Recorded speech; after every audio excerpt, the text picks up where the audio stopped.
இதை கூட விடுங்க பிரதர். தருமபுரி மாவட்டத்தில் பெண்ணாகரம்னு ஒன்று நீங்கள் கேள்விப்பட்டிருப்பீங்க.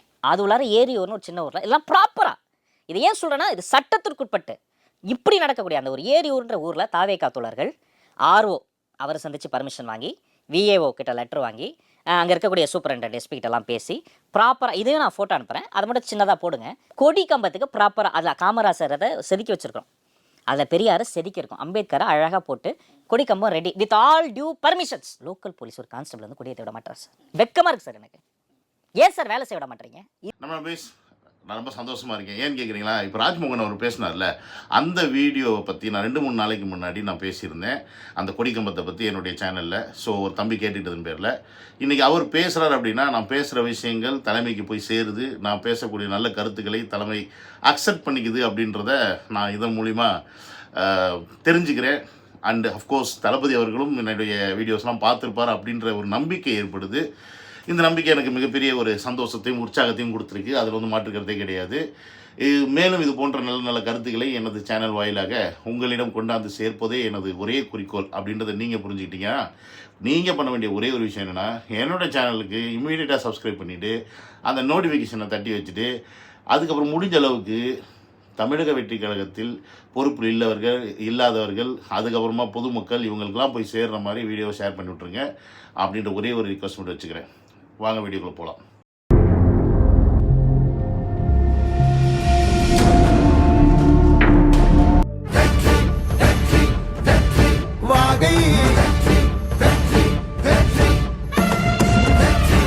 Welcome to Vijay stock and welcome to another video. இந்த வீடியோவில் நம்ம ஒரு முட்டா பீஸையும் ஒரு மட பீஸையும் பற்றி பார்க்க போகிறோம். பட் இதை பார்க்குறதுக்கு முன்னாடி நான் ஒரு விஷயத்தை உங்ககிட்ட சொல்லணும்னு ஆசைப்பட்றேன். ஏன்னு கேட்டிங்கன்னா, இப்போ ரீசெண்ட் டேஸாக நம்ம பேசக்கூடிய ஒரு விஷயங்கள் சின்னதாக அது வந்து தளபதிக்கு அகெயின்ஸ்டாக இருக்கிற மாதிரி இருந்தால் கூட அவங்க என்ன சொல்லிடுறாங்க, உடனே அண்ணா நீங்கள் டிவிக்காக இப்படி பேசாதீங்க, அது பேக் ஃபயர் ஆயிரும் அப்படி இப்படின்ற பல பதிவுகளை பர்சனலாகவும் எனக்கு மெசேஜ் பண்ணுறாங்க, கமெண்ட்ஸ்லேயும் வருது. அவங்க எல்லாத்துக்கும் நான் சொல்லிக்கக்கூடிய ஒரே ஒரு விஷயம் என்ன அப்படின்னு பார்த்தீங்கன்னா, டிவி கீழே சேர்றாங்க அப்படின்னா அவங்களுக்கு ஒரு பாயிண்ட் ஆஃப் வியூ இருக்கும். தளபதி அவர்கள் என்ன செய்ய போகிறார், ஏது செய்ய போகிறார் அப்படின்ற ஒரு பாயிண்ட் ஆஃப் வியூ இருக்கும். தளபதியோட முகத்துக்காக மட்டும்தான் சேர்ந்திருக்கார். தளபதி ஏன் கட்சி ஆரம்பித்தார் அப்படின்ற ஒரு கேள்வி எல்லாருக்கும் இருக்கும். தளபதி கட்சி ஆரம்பித்ததுக்கு முக்கியமான காரணம் என்னென்னு பார்த்தீங்கன்னா, அவர் நல்லது செய்யணும்னு நினைக்கிறாரு. அந்த நல்லது ஒட்டுமொத்த மக்களுக்கும் போய் சேரணும்னு நினைக்கிறாரு. அதனால கட்சி ஆரம்பிச்சிருக்காரு. இல்லைன்னா அவர் வாட்டுக்கு இத்தனை வருஷமாக தன்னால் முடிஞ்ச ஒரு உதவிகளை ஏழை எளிய மக்களுக்கும் படிக்கும் பிள்ளைகளுக்கும் செஞ்சுக்கிட்டு இருந்து தான் இருந்திருக்காரு. ஸோ அதை செஞ்சுட்டு போயிருந்துருக்கலாம்.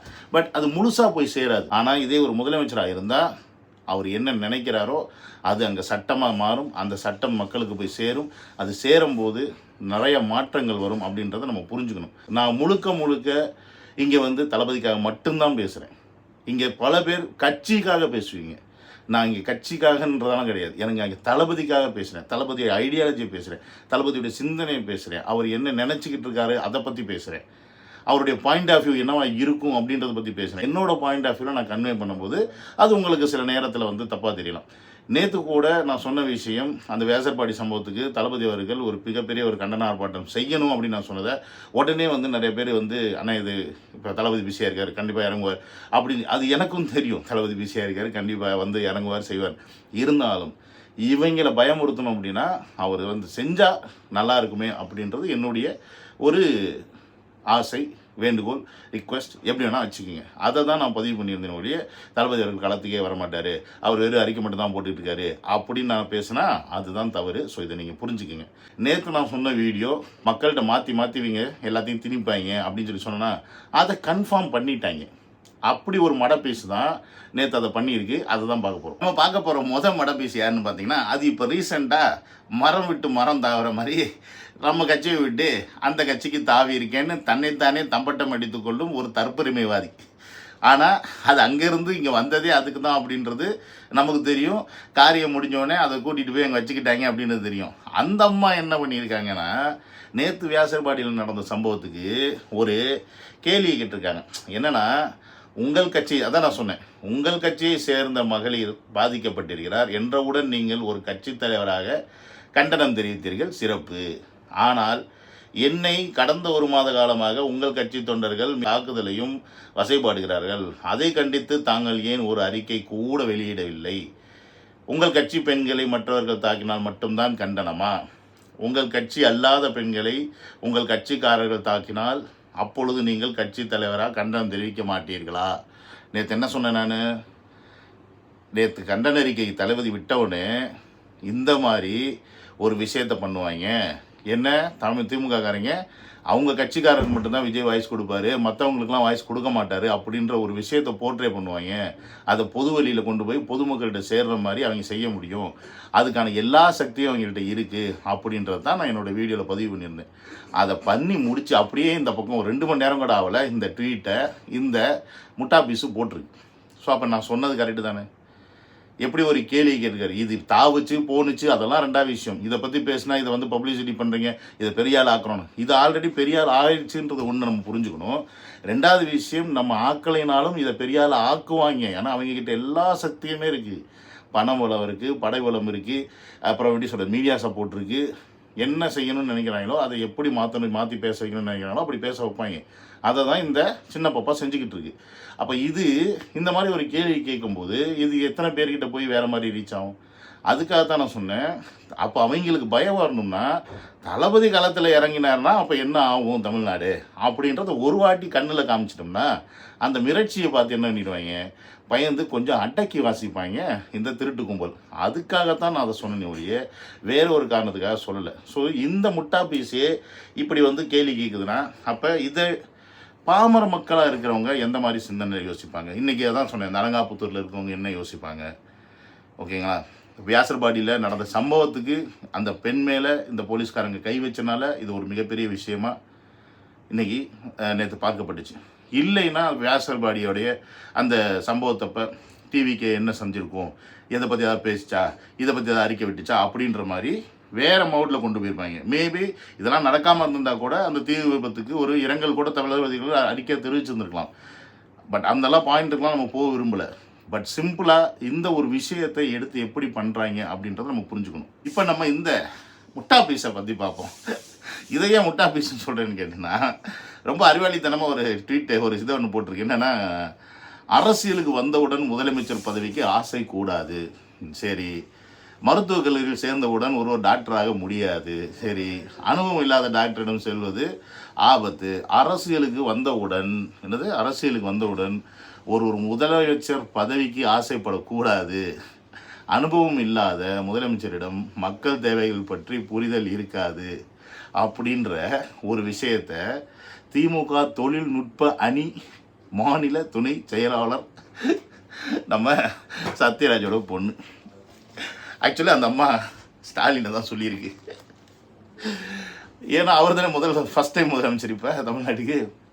அதுவே புரியாமல் அனுபவம் இல்லாத முதலமைச்சர்னு சொல்லிட்டு ஓ சிஎம் உங்கள் தலைவரையே நீங்கள் காரி துப்பிக்கிறியம்மா அப்படின்ற மாதிரி தான் இருக்குது இதோட ஸ்டேட்டஸை பார்க்கும்போது. இப்போ உடனே என்ன சொல்லுவாங்க, ஸ்டாலின் அவர்கள் எத்தனை வருடம் தெரியுமா அரசியல் களத்தில் பயணித்தார், அவருக்கு அரசியல் தெரியாதா, அவர் வேணால் முதல் டைம் முதலமைச்சராக இருக்கலாம், ஆனால் அவர் எத்தனை வருடங்கள் பணியாற்றியிருக்காரு அப்படின்ற மாதிரி முட்டு கொடுப்பாங்க. அரசியலில் எப்படி பயணிக்கிறது, என்ன மாதிரி பயணிக்கிறது அப்படின்றத அவங்க அப்பா கிட்டேருந்து அவர் கற்றுட்டு வந்திருப்பார், இல்லைன்னு சொல்லலை. ஆனால் அவர் ஃபஸ்ட் டைம் சிஎம் தானே, அதை நீங்கள் ஒத்துக்கணும். ஃபஸ்ட் டைம் சிஎம்மாக இருக்கிறனால தான் இன்றைக்கி பொம்மை சிஎம்மாக இருக்கிறார்.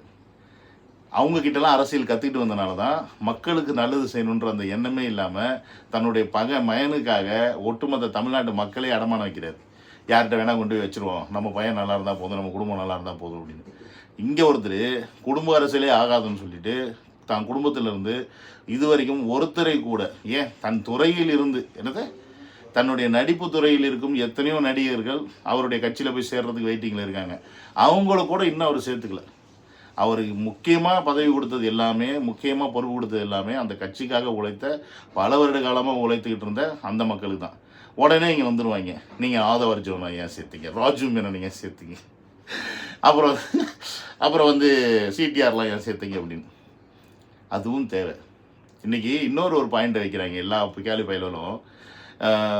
இங்கேருந்து வந்தால் திமுகவில் வந்து சேர்க்க மாட்டேங்கிறார், அங்கேருந்து வந்தால் சேர்க்க மாட்டேங்கிறாங்க அப்படின்னா, இது எல்லாமே ஒரு விஷயத்தை புரிஞ்சுக்கங்கடா. தளபதி கட்சி ஆரம்பிக்கிறதுக்கு முன்னாடி எல்லாருமே இந்த தமிழ்நாட்டில் இருக்கிறவங்க, ஒருத்தன் டிஎம்கே வந்திருப்பான், ஒருத்தன் ஏடிஎம்கே வந்திருப்பான், ஒருத்தன் பிஎம்கே வந்திருப்பான், ஒருத்தன் தேமுதிக வந்திருப்பான், ஒருத்தன் கம்யூனிஸ்டாக இருந்திருப்பான், ஒருத்தன் வந்து வைகோ கூட இருந்திருப்பான். இப்படி ஏதோ ஒரு கட்சியை யாரோ பிடிச்சவங்களா இருந்திருப்பாங்க. நாம் தமிழர் சீமான் கூட இருந்திருப்பாங்க. இந்த மாதிரி யாராவது ஒரு கட்சியில் எல்லாருமே இருந்திருப்பாங்க. யாராவது அவங்களுடைய தலைவரெல்லாம் தேர்ந்தெடுத்தது இருந்தவங்க தான் இன்றைக்கி தளபதி கிட்ட வந்திருக்காங்களே ஒழிய, தளபதி ஒன்றும் ப்ராடக்டை ப்ரொடியூஸ் பண்ணி வேறு ஏதோ நாட்டிலேருந்து ப்ரொடியூஸ் பண்ணி கொண்டாந்து இறக்கலை. அதை புரிஞ்சுக்கங்கடா தற்கூரிஸுங்களா. அப்போ இங்கே இருந்து ஒரு சக்தி புதுசாக வரும்போது இவ்வளோ பேர் அங்கே போகிறாங்க அப்படின்னா, அப்போ இத்தனை கோடி இளைஞர்கள், இத்தனை கோடி மக்களுக்கும் ஏதோ ஒரு மாற்றம் தேவைப்படுது, ஏதோ ஒரு விஷயம் அங்கே சரியில்லைன்னு தானே அர்த்தம்.